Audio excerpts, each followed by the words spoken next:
바울은 우리에게도 유명하지만 유럽이나 사회적으로도 꽤 알려진 인물입니다. 그러니까 기독교 하면 바울이 세웠어 이렇게 말할 정도죠. 그러니까 이제 예수님은 하나님의 아들로서 우리의 믿음에 대한 주가 되시지만 그 믿음을 갖게 하는 내용의 체계는 바울이 세운 게 아닌가 하는 게 일반적인 생각입니다. 바울은 길리기아 다소라는 곳에서 태어났고요. 로마 시민권자로 살았습니다.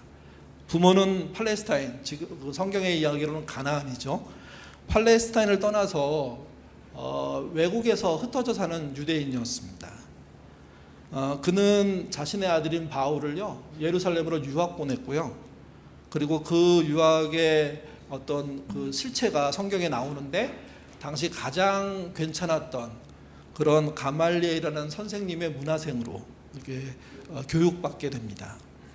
바울은 헬라어와 아람어, 히브리어를 할 수 있는 이중 언어 이상의 능력 소유자이기도 했고요. 구약 성경과 율법에 능통했고 또 미시나 같이 그 유대인의 일상에 적용되는 그 윤리 또는 예법 또는 문화의식 이런 것에도 아주 능통했습니다. 그리고 동시에 그는 그리스 철학과 수사학에도 아주 뛰어난 그런 인물이었던 거죠. 그러니까 참 그 시대로 치면 그 사회에서 보기 드문 인재입니다. 바울이 한 30대 좀 지나서일 거라고 생각하는데 다메섹으로 그리스도인들을 잡으러 가다가 빛으로 찾아오신 예수님을 만나고 실명합니다. 그리고 아나니아가 찾아와서 안수함으로 그 실명이 풀리죠. 그리고 그가 믿음을 갖게 됐습니다. 첫 번째 믿음을 갖는 것 자체가 이적을 통한 믿음이었습니다. 근데 그는 이적에만 능통한 게 아니라 논리에도 또 말씀에도 꽤 능통했죠. 방언이나 통역이나 예언에 관련된 이야기를 아주 쉽게 하는 그런 믿음의 선배였고 또 다양한 은사에 대해서 설명할 줄 아는, 그리고 신앙인이 경험할 수 있는 가장 극의 상황을 뭐라고 표현하냐면 3층 천은 올라갔다 왔다 이렇게 표현하는데 그것을 실제 해본 사람으로 성경에 나오는 인물입니다. 그는 죽은 유도고를 살리기도 했고요. 수많은 병자를 고치기도 했습니다. 그리고 자기 자신의 입장에서는 자기가 독사에 물렸음에도 불구하고 죽지 않는 놀라운 이적을 경험하기도 한 인물이라는 거죠. 그러니까 유망한 사람이 주님을 만나서 주님이 주시는 또 상황에 주는 다양한 경험을 통해서 놀라운 이적과 또 믿음의 내용들을 채워온 그였는데, 근데 그의 믿음의 생활은 순탄치 않았습니다. 그냥 고난의 연속입니다. 여러 번 옥에 갇혔고요. 죽을 위기를 당합니다. 40에 하나 가만 39대죠. 여기는 매라고 표현되어 있는데 채찍에 맞는 겁니다. 그런 매를 무려 5번이나 맞았다고 하고요. 강도를 당한 일도 있었고 잠을 못 자고 힘들어 이렇게 주거지가 불투명한 산대로 산 적도 참 많고 굶주림에 시달리기도 했고요. 그래서 고린도서에 와보면 고린도 전서에 바울이 자기의 상태를 표현한 여러 가지 말들이 있습니다. 그 중에 4장, 지난 금요일 날 했던 본문 속에 연거푸 2번 나오는 말이 있는데 4장 9절에 죽이기로 작정한 자같이 끄트머리에 두셨다. 그는 자기를 그렇게 표현합니다. 이때 끄트머리는 노마가 원정을 나갔다가 승리를 하고 전리품을 가지고 돌아오는 행진을 하는데 장수는 제일 앞에 쓰게 되고요. 그다음에 군인들이 쓰게 되고요. 그다음에 그 끄트머리에 전리품이 따라오고 그리고 아주 마지막에 포로들이 잡혀오거든요. 끄트머리는 그 자리를 말합니다. 그 포로의 자리. 이들은 어떤 운명에 처해 있냐면 행진이 끝나고 난 다음에 황제가 이 전쟁의 승리를 받고 나면 그 다음부터 축제가 벌어지는데 원형 경기장에서 검투사와 잡혀온 노예들이 싸우는 일이 벌어집니다. 대부분 죽습니다. 또는 맹수와 함께 싸워서 살아남아야 하는 거죠. 살아남으면 살려준다는 의미가 아니고요. 노예로 살 수 있게 되는 것이고, 그러니 끄트머리에 있다는 표현은 바울이 한 표현이지만 정말 자신이 주님께 부름받아서 헌신하며 살면서도 불구하고 진짜 어려운 삶을 살고 있다는 이야기를 하고 있는 거죠. 13절은 또 이렇게 표현합니다. 세상의 더러운 것과 만물의 찌꺼기 같이 됐다고. 찌꺼기란 쓰레기를 말합니다. 누구도 수거해 가지 않는 버림되는 그런 존재의 위치에 자기가 있다고 그렇게 고백할 정도로 힘겨운 인생을 산 겁니다. 고린도 후서에도 비슷한 말이 또 하나 나오는데 1장 8절부터 9절입니다. 같이 한 목소리로 읽겠습니다. 힘에 겹도록 심한 고난을 당하여 살아가야 할 소망을 끝내고 사형 선고를 받은 줄을 알았다. 예. 그러니까 사형 선고를 받아 죽게 됐다는 그런 상황까지 본인이 들어갔다는 거죠. 그런데 고린도 교회는 이 바울을 함부로 판단합니다. 여러분, 누군가를 판단하는 것 자체는 판단하는 사람의 가치관, 태도, 신앙인으로서는 영성이 들어있는 행동입니다. 근데 남을 함부로 판단한다 이렇게 말한다는 것은 함부로 하는 영성을 갖고 있는 소유자가 된다는 얘기도 되는 거죠. 바울은 고린도 교회를 향해서 반복적으로 책망하면서 경고합니다. 지금 상태로는 문제가 심각해도 너무 심각하다고.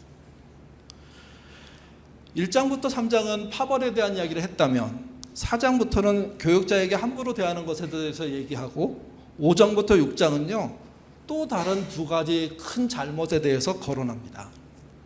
첫 번째가 음행을 일삼는 교인들에 대해서 얘기합니다. 같이 보시죠. 5장 1절입니다. 같이 읽겠습니다.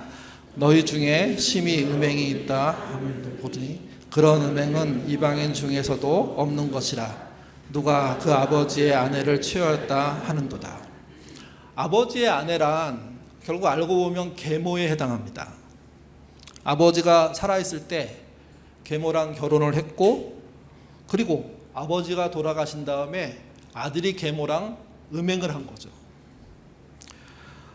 보통 이런 사건이 로마 사회에서 벌어지면 아버지가 이제 살아계실 때 이렇게 벌어지면 시민권이 박탈되고 그리고 결국 법적 처벌을 받게 됩니다. 근데 아버지가 돌아가시면 계모와 아버지의 아들의 관계는 남남이 되는 게 일반적인 것 같습니다. 그렇기 때문에 이런 음란의 문제가 벌어질 가능성이 있는 사회가 로마이고 실제 벌어졌을 때 사회는 특별하게 관심을 갖지 않는 게 그들의 어떤 문화적인 습관이라는 거죠. 근데 문제는 이분이 교인이라는 겁니다. 사회에서는 문제가 안 된다고 하더라도 교회에서는 문제가 된다는 거죠. 그리고 바울은 그것을 지적하고 있습니다. 바울의 지적이 대단히 이례적이고 공격적이어서 학자들은 이 배경을 찾아보려고 부단히 노력하고 그리고 실제 유사한 사건들이 뭐인지를 확인하고 난 다음에 그런 사건을 배경으로 추정합니다. 이 사건을. 이렇게 추정할 수 있답니다. 계모의 신분이 아버지의 신분, 아들의 신분보다 굉장히 높았답니다. 그런데 결혼하게 된 겁니다. 또 그 계모의 어떤 재산이 많았답니다.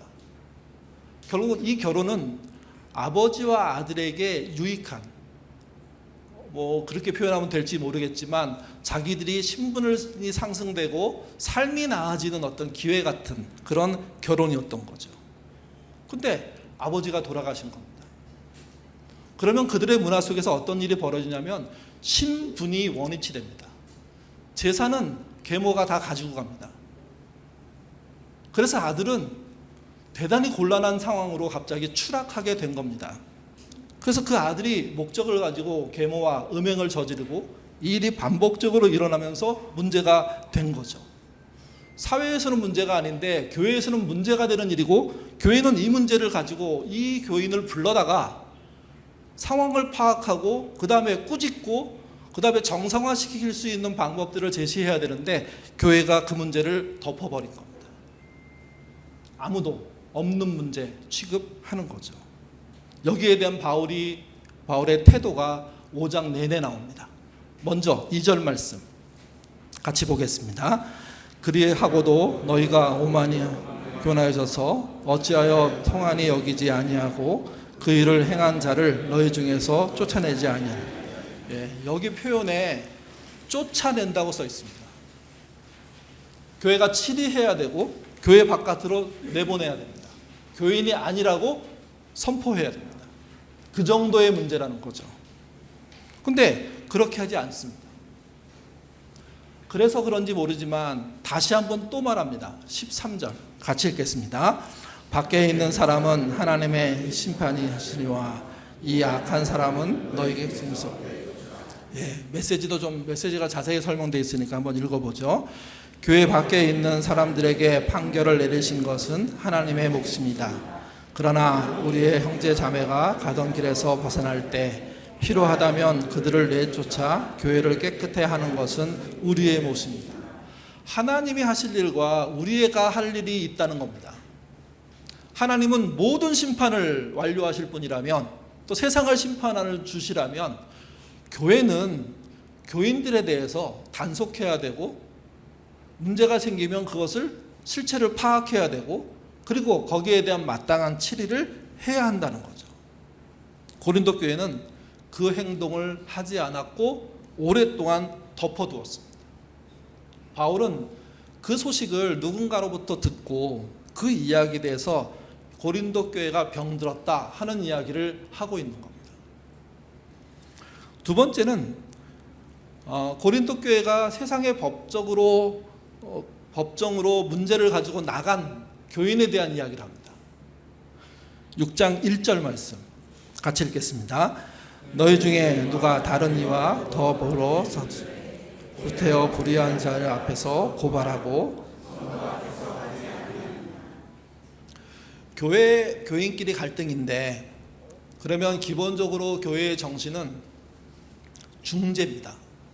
근데 이거는 무조건 5대5 중재를 하는 게 아니라 A의 의견 들어보고 B의 의견을 들어보고, 그리고 둘이 합의할 수 있는지를 만나서 조정하고, 조정이 되면 그 조정의 내용을 가지고 교회가 선포하고, 그러면서 동시에 잘못이 큰 자에게 작은 자에게 이 경중을 나눠주거든요. 근데 합의가 안 되면, 해결이 안 되면 교회는 그때부터요 제안을 합니다. 이 사건에 대한 교회의 중재안은 이건데 두 분 모두 다 복종하라고. 물론 그 중재안을 만드는 것은 대단히 어려운 일이고 많은 사람들이 참여하고 정말 오랫동안 기도하고 내놓는 대안인 거죠. 그럴 때 교인인 양쪽의 사람들은 좀 억울하더라도 교회의 제안을 받아들임으로 그 문제를 풉니다. 그러니까 그런 방식의 교회 안에 제도가 존재하고, 이 제도는 우리 교회도 동일하게 있습니다. 그런 제도가 있음에도 불구하고 그거를 회피해서 나간 거죠. 거기 보시면 구태여 불의한 자들 앞에 라는 표현이 있습니다. 불의한 자란 불의한 재판관을 말합니다. 불의한 재판관이란 로마로부터 임명받은 재판관이고, 그들은 실제 불의한 재판을 하고 있었다는 얘기가 됩니다. 근데 불의한 쪽을 찾아 구태여 가는 것은 이유가 뭐냐? 그렇게 물어보는 거죠. 2절부터 4절 같이 읽겠습니다. 성도가 세상을 판단하는 것을 너희가 알지 못하느냐? 너희도 세상에서 지극히 작은 일 판단하기를 감당하지 못하겠느냐? 우리가 천사를 판단하는 것을 너희가 알지 못하느냐? 그러하거든 하물며 세상 일이랴. 그런즉 너희가 세상 사건이 있을 때에 교회에서 경외 여김을 받는 자들을 세우느냐? 바울의 기본 정신이고 또 하나님 나라의 기본 정신은 하나님 나라, 하나님 나라의 주, 그리고 그 나라의 백성들이 세상을 재판하는 겁니다. 성도에게 주어진 위치이기도 합니다. 그러니까 신자란, 교인이란, 성도란 우리가 결국은 마지막 시대가 됐을 때 하나님의 자녀로서 하나님의 우편에 앉아 좌편에 앉아 세상을 심판하는 대열에 참여하는 그런 위치에 서게 될 것을 믿는 겁니다. 그런 은혜를 받은 사람이라는 사실을 잊지 않는 겁니다. 근데 그 심판 안에는 누구도 포함되냐면 천사도 포함됩니다. 그 본문의 3절에 나오죠. 천사를 판단한다고. 이 말씀은 다니엘서 7장에도 나오고 마태복음 19장에도 나오고 누가복음 22장에도 나오고 요한계시록 20장에도 나옵니다. 이 말이 많이 나온다는 뜻은 이미 그 시대에 다 알고 있는 이야기고, 그런 교육과 그런 정신의 신앙관들이 존재했다는 겁니다. 이미 알고 있는데, 그래서 성도 간의 문제는 교회가 해결하려고 노력해야 되는데 어떤 이유인지 모르겠지만 그 문제를 세상 법정으로 갖고 나갔다는 거죠. 여러분, 현대사회에서 교회가 갈등이 생기고 해결이 안 돼서 문제를 법정으로 가져가는 걸 탓하는 게 아닙니다. 교회가 능력이 없으니 해결을 못하니 세상의 법정의 도움을 받아야 되는 게 현실이라면 그건 어쩔 수 없는 면이 있는 건데, 세상에게 나가면서 교회에게는 기회조차 주지 않는, 또 더군다나 유리하기 위해서 바깥으로 나가는, 이건 말도 안 된다는 거죠. 이거는 왜 불의한 법정으로 나갔을까요? 또 교인 중에 누가 불의한 법정으로 나가려고 할까요? 현대나 고대나 법정은요, 가난한 사람들이 쉽게 접근하기 어렵습니다. 또 돈 있는 변호사가 작동하는 곳이기 때문에, 돈 많이 받는 변호사가 작동하는 것이기 때문에 그 돈을 감당하지 못하니 재판을 포기하는 사람들이 일반적으로 넘쳐납니다. 당시 고대 사회에서 고린도 같은 경우에 로마로부터 재판관 2명을 인정받습니다. 행정관이라고 불렀는데요, 그들이 재판 전체를 진행합니다. 근데 그들을 바울은 불의하다고 얘기했습니다. 그러면 뇌물이 통한다는 얘기고 연줄이 통한다는 얘기입니다. 누가 연줄이 셀까요? 가난한 사람일까요? 부자일까요? 높은 자일까요? 낮은 자일까요? 결국 이 이야기를 통해서 알게 되는 건 무엇이냐면, 고린도 교회에 나름 지위가 있는 어떤 사람과 지위가 없는 어떤 사람의 갈등이 시작됐고, 그 문제를 교회에 내놓으면 지위가 높은 사람 입장에서는 자존심 상하는 협상으로 끝날 가능성이 높으니까 아예 교회에 말하지 않고 불의한 법정으로 가지고 나간 겁니다. 그리고 거기다 고발하고 거기다가 힘을 써서 유리한 판결을 받으려고 하는 거죠. 이 말을 할 때 조심할 게 있습니다. 가난한 사람, 약자, 계급이 낮은 사람들이 다 옳다는 뜻이 아닙니다. 그들이 잘못한다면 그 잘못은 벌 받아야 될 일이 되는 겁니다. 그들이 오르려고 최선을 다해서 애쓰고 수고하고 사는데도 불구하고 흔든다면 그건 문제라는 거죠. 가난한 사람을 이겨먹기 위해서 부자가 만약에 세상 법정을 이용한다, 그분이 교인이다, 그러면 바울은 도저히 용납할 수 없다 하는 이야기를 하는 겁니다. 용서받은 죄인이 용서 못하는 그런 꼴이 되는 거죠. 성도다움이 무너지는 겁니다. 이게 태도의 문제고 이게 영성의 문제입니다. 그 문제에 대해서 지적하는 겁니다. 어떻게 얘기가 끝나가는지 우리 8절부터 11절 말씀 같이 읽겠습니다. 너희는 불의를 행하고 속이는구나. 그는 너희 형제로다. 불의한 자가 하나님 나라의 유업을 받지 못하는 줄을 알지 못하느냐. 미혹을 받지 말라. 횡행하나 숭숭하나 간음하는 자나 탐색하는 자나 남색하는 자나 도적이나 탐욕을 부리는 자나 술 취한 자나 모욕하는 자나 속여 빼앗는 자들은 하나님 나라를 유업으로 받지 못하리라. 너희 중에 이와 같은 자들이 있더니 주 예수 그리스도의 이름으로 하나님의 쓰심과 거룩함과 의롭다 하심을 받았느니라. 여기 등장하는 불의로 표현된 이야기는 9절부터 뭐 불의한 자, 그다음 미혹받는 자, 음행하는 자 이렇게 표현이 되어 있는데, 개인을 표현하는 동시에 반복적인 죄를 의미한다고 볼 수가 있습니다. 또 하나는 한 가지 죄를 지었다는 의미가 아니라 한 가지가 떨어졌다는 의미가 아니라 다 연관되어 있다는 겁니다. 그러니까 복합적인 반복적인 죄를 짓고 있는 거죠. 신자가 잘못 생각해서 실수할 수 있고 범죄에 빠질 수도 있고 또는 범죄를 저지를 수도 있습니다. 진정한 회개는 용서로 이어지게 돼 있습니다. 그게 불가능한 반복을 말하는 겁니다. 그리고 그것이 종합적으로 얼기설기 설켜 있는 것을 말하는 겁니다. 그들을 향해서 바울이 말하는 겁니다. 하나님 나라의 유업을 받지 못한다. 한 번 얘기하지 않습니다. 2번 반복합니다. 제대로 지금 씻겨내지 못하면, 거룩함으로 돌아서지 못하면, 회개하지 않으면 회복은 불가능하다. 그렇게 정말 분노의 이야기를 고린도 교회에게 전달하는 거죠. 요약하면 이렇습니다. 고린도 교회는요, 이미 떠난 교역자들의 이름을 가지고 파벌을 만들어서 분쟁하는 교회였고, 계모와 음행한 그 아들의 이야기가 용인되는, 근데 그게 사회가 아니라 교회였다는 문제를 갖고 있었던 거죠. 또 강자가 약자를 이기기 위해서, 교회의 권면을 피하기 위해서 불의한 사회 법정으로 그 문제를 가지고 나갈 정도의 교회였다는 겁니다. 여러분, 이런 사람들의 믿음은 어떻게 봐야 할까요? 믿음이라고 볼 수 있을까요? 아니면 미신 아닐까요?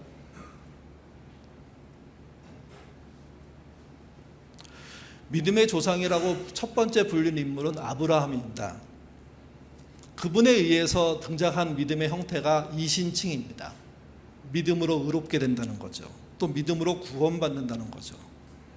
이 대표적인 인물의 일생을 잘 알아야 이신칭이 믿음으로 의롭게 된다는 내용의 의미를 알 수가 있습니다. 믿음으로 의롭게 된다는 이 표현의 가장 첫 번째 등장한 말이 창세기 15장 6절인데요. 같이 읽어보겠습니다.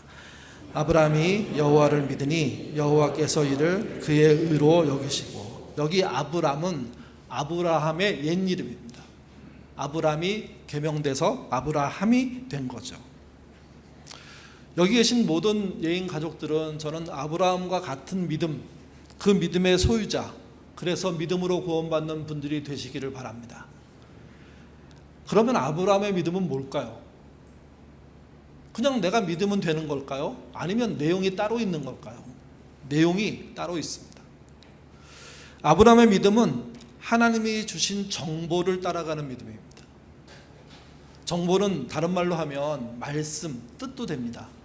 근데 말씀, 뜻이라는 말을 우리가 너무 많이 사용하고 있기 때문에 그냥 익숙하고 적당히 들으면 되는 정도로 생각하는데, 현대의 용어로 좀 바꿔서 정보로 표현하는 것도 괜찮다고 생각해서 한번 써보는 겁니다. 그러니까 믿음은 하나님이 주신 정보를 따라가는 겁니다. 아브라함은 어떻게 하나님이 주신 정보를 따라갔을까요? 아브라함이 처음 믿음을 갖게 된 사건이 등장하는데, 그때의 사건을 성경은 이렇게 표현합니다. 본토 친척 아비집을 떠나라. 그 정보를 아브라함이 알게 된 겁니다. 그래서 아브라함은 따라 나섭니다. 또 자식이 없었던 아브라함은 그 사회의 문화에 의해서 기본적으로 상속자를 종 중에 가장 우수한 사람을 세우는 것으로 정합니다. 그래서 상속자를 엘리에셀이라는 종으로 정하죠. 근데 하나님이 느닷없이 말씀을 하신 것인지 마음에 확신을 주신 것인지 알 수 없지만, 하나님의 방법으로 아브라함에게 너의 아내와 사이에서 아이가 태어나고 그 아이가 상속자가 될 것이라는 것을 말씀하십니다. 그 정보를 쫓아가는 게 누구냐? 아브라함인 거죠. 처음에 아내 사라와 사이에서 아이가 태어날 거라고 생각했는데, 아내가 나이가 너무 많으니 세속적인 방법을 찾았는데 그게 첩을 만드는 거였고, 그 첩이 하갈이었고, 하갈을 통해서 이스마엘을 낳습니다. 그때 하나님이 하갈과 이스마엘을 어느 날 내보내라고 얘기합니다. 그런 정보를 주신 겁니다. 그러자 아브라함이 실제 하갈과 이스마엘을 내보내죠. 여러분, 이스마엘은 아브라함과 그의 아내가 결혼해서 그 사이에서 첫 번째 태어난 아들입니다. 아브라함의 첫 아들. 근데 하나님의 정보가 뚜렷했기 때문에 그는 내보내는 일을 하게 된 겁니다. 또 아브라함이 99세 때 하나님이 아브라함에게 너 할례를 행해야 되겠다, 할례를 받아라, 그렇게 이야기합니다. 할례를 아브라함이 직접 했는지 누가 해줬는지는 모르겠지만, 아브라함은 99살에 그 정보에 순종해서 따라갑니다. 나중에 이삭을 낳습니다. 하나님이 어느 날 이삭을 제물로 바치랍니다. 다음 날 짐을 꾸려서 모리아산으로 제물로 드리기 위해서 갑니다. 하나님의 정보에 따라 가고 있는 겁니다. 그리고 진짜 제물로 바치기 위해서 죽이려고 칼을 드는 그 장면까지 가지 않습니까? 믿음은요, 내가 믿어. 그래서 나는 평안을 유지할 수 있어. 그런 게 아니라 그분이 주신 정보를 하나하나 따라가는 겁니다. 과거에 아브라함이 했던 그 방식과 지금 우리가 하는 방식에 좀 차이가 있을 겁니다. 성경은 끊임없이 정보를 주시는 하나님이라고 얘기하는데 우리는 아브라함과 같은 방식으로 정보를 취하지는 않습니다. 이젠 성경을 통한 정보들을 얻게 되는 거죠. 그 정보 중에 우리를 향한 감동들이 있는 말씀들, 또 해야 되는 말씀들을 쫓아가는 그 행동, 그게 믿음이라는 겁니다. 믿음은 그래서 내적인 확신이 아닙니다. 그래서 믿음의 두 번째 단계로 넘어가는 겁니다. 믿음은 행동입니다. 하나님의 본토 친척 아비집을 떠나라고 했을 때 아브라함은 떠났습니다. 혼자 떠나지 않았습니다. 가족을 데리고, 종을 데리고 떠났습니다. 어디로 갑니까? 알 수 없는 길이지만 우리가 그거 목적지를 알지 않습니까? 가나안, 팔레스타인으로 움직입니다. 행동했다는 겁니다. 상속사를 주시겠다고 했을 때 믿었습니다. 그래서 엘리에셀을 거부합니다. 첫 아들 이스마엘을 상속자로 알았습니다. 아니라고 하니까 그를 내보냅니다. 할례를 하자고 하시니까 할례를 받습니다. 그게 99세 때 했던 행동입니다. 이삭을 얻었습니다. 이삭을 제물로 바치려고 합니다. 며칠 동안 고민하고 하나님과 대화하고 그리고 난 다음에 이삭을 제물로 드리려고 떠난 게 아니라 다음 날 바로 짐 꾸려서 이삭을 드리기 위해서 떠나지 않습니까? 그리고 이삭을 죽이기 직전까지 갑니다. 성경에 참 이런 분이 하나님일까? 왜 이렇게 표현했을까 하는 의문의 성경 구절이 여러 군데 있는데 그 중에 하나가 창세기 22장 12절입니다. 같이 읽겠습니다. 사자가 이르시되 그 아이에게서 내 손을 대지 말라. 그에게 아무 일도 하지 말라. 내가 내 아들 내 독사까지도 내게 아끼지 아니하였으니 내가 이제까지 하나님의 사자가 얘기했다는 것은 하나님의 말씀이 전달됐다는 의미이고 하나님은 그 사자를 통해서 아브라함 네 진심을 난 이제 알았다 이렇게 말씀하셨습니다. 근데 하나님은 그런 분이 아니잖아요. 전지전능하신 분인데 과거 미래 현재를 다 아시는 분인데 미래의 미래까지 아시는 분인데 그런 분이 아브라함이 이렇게 행동할지를 몰랐다? 그거는 읽으면 읽을수록 그래서 질문이 생기는 구절입니다. 이게. 하나님이 한계가 있는 분인가? 근데 그렇지는 않다고 하니까. 그래서 성경을 읽는 사람들이 이런 부분을 놓고 이렇게 얘기합니다. 신인 동형적 표현이라고. 신의 이야기를 인간이 이해하도록 설명하기 위해서 극적으로 써낸 거라는 거죠. 사실이지만 사람이 이해하도록 쓴 이야기가 이겁니다. 하나님이 이제서야 아브라함의 너 진심을 내가 알았다. 그러니 이삭 죽이지 마라. 믿음은요, 내적 확신이 아니라 행동입니다. 아무렇게나 행동하는 게 아니라 주신 정보에 따라 행동하는 겁니다. 그래서 여러분이 읽는 말씀이 중요하고 또 하나, 여러분의 양심에 느끼는 고통들이 중요한 겁니다. 갈등들이 중요한 겁니다. 그것 때문에 하나님의 뜻을 찾게 되는 거기 때문에. 그리고 세 번째가 아브라함의 믿음은요, 의존적입니다. 의존이란 어떤 대상에 붙으려고 하는, 함께 가려고 하는, 가까이 있으려고 하는, 가치 보조를 맞추는 그런 행동을 말하죠. 하나님과 함께 가는 방식이 뭐가 있으십니까? 늘 하나님과 동행하자고 우리 얘기하는데 여러분은 어떤 방식으로 동행하십니까? 아브라함은 본인이 벌린 사건 속에 벌어지는 어떤 문제를 놓고 혼자 고민하고 있을 때 하나님께 먼저 묻습니다. 그리고 난 다음에 기다립니다. 하나님이 주시는 감동이라든지 상황의 이해를 찾기 위해서. 그리고 그 기다림의 끝에 나름 이해를 갖습니다. 이해를 갖고 난 다음에 그 중에 나름 선택을 하겠죠. 어떤 행동을 해야 될지. 그래서 얻게 된 확신을 가지고 행동합니다. 그 행동하는 직전까지의 그 순간이 뭐냐? 의존입니다. 의존. 의존은 묻고 기다리고 이해하고 확신하는 과정을 말하는 겁니다. 여러분, 이런 과정을 거쳐서 행동하면 다 옳은 일이 될까요? 아니요. 우리는 하나님의 뜻에 익숙하지 못하고 나는 옳은 일이라고 생각하지만 문제 있는 행동이 될 수도 있습니다.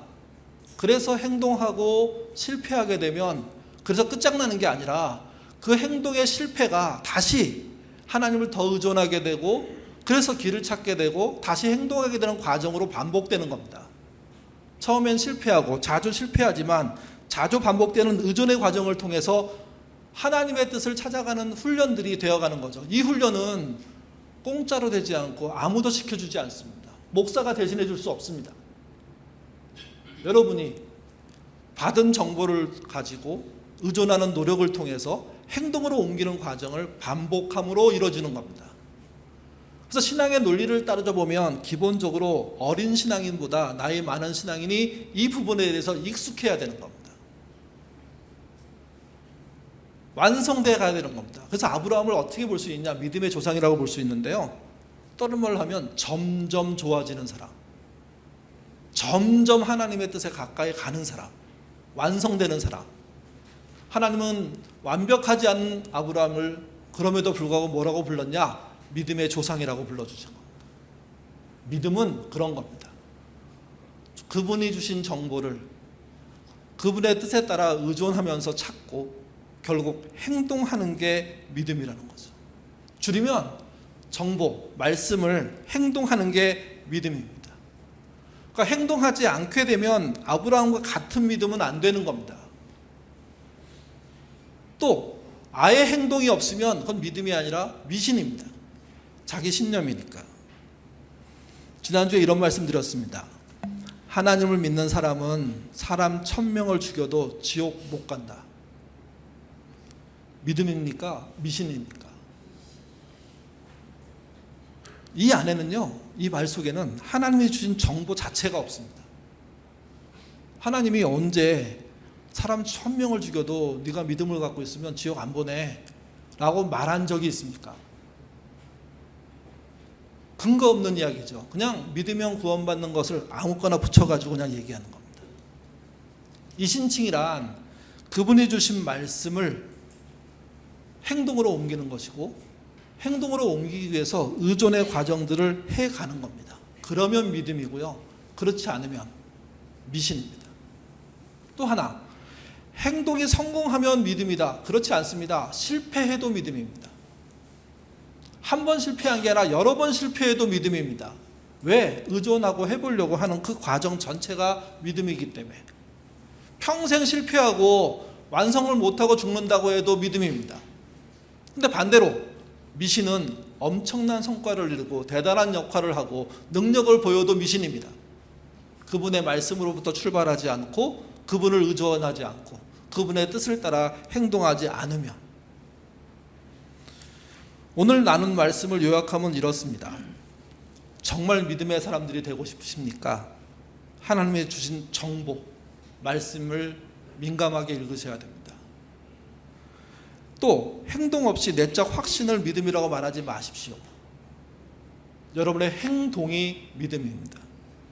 그리고 그 행동이 나오는 것을 순간적인 감각으로 하지 마시고 묻고 기다리고 이해하고 확신하는 과정들을 반복함으로 하십시오.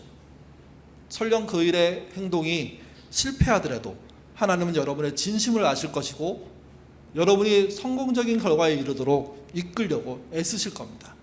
성령은 그때 역사하실 것이고 그 성령으로 인해서 우리의 능력은 하찮지만 그분의 은혜는, 그분의 권능은, 그분의 그런 인도하심들은 분명할 겁니다. 그래서 결국 끝까지 망하는 사람은 없습니다.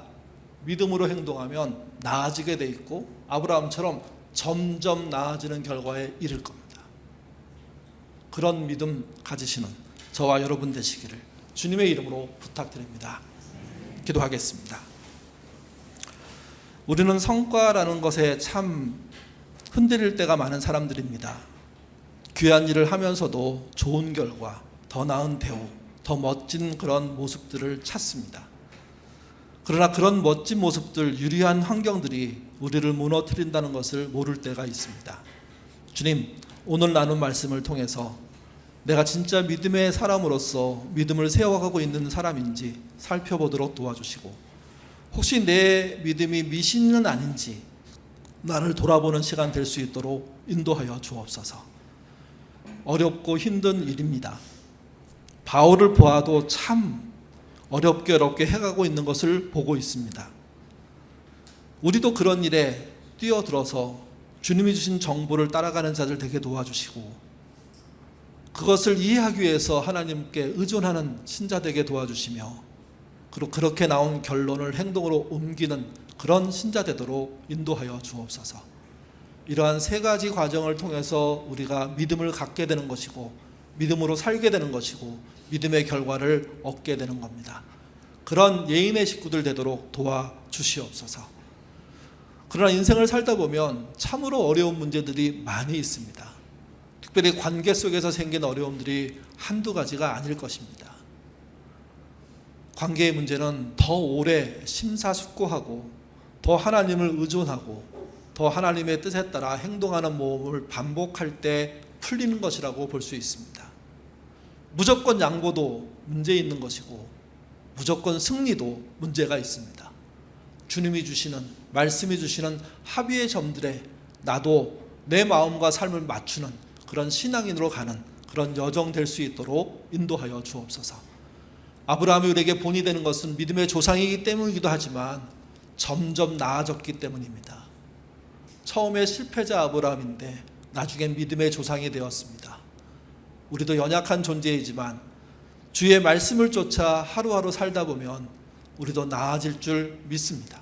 그 나아지는 여정에 들어서는, 실제 해내는 우리 모두가 되도록 도와주시고, 동료된 신자들이 서로 격려하고 서로 붙잡아주고 서로 위로하고 서로 함께 걸어가주는 그런 동반자 되도록 인도하여 주옵소서. 감사하며 예수님 이름으로 기도드립니다. 아멘.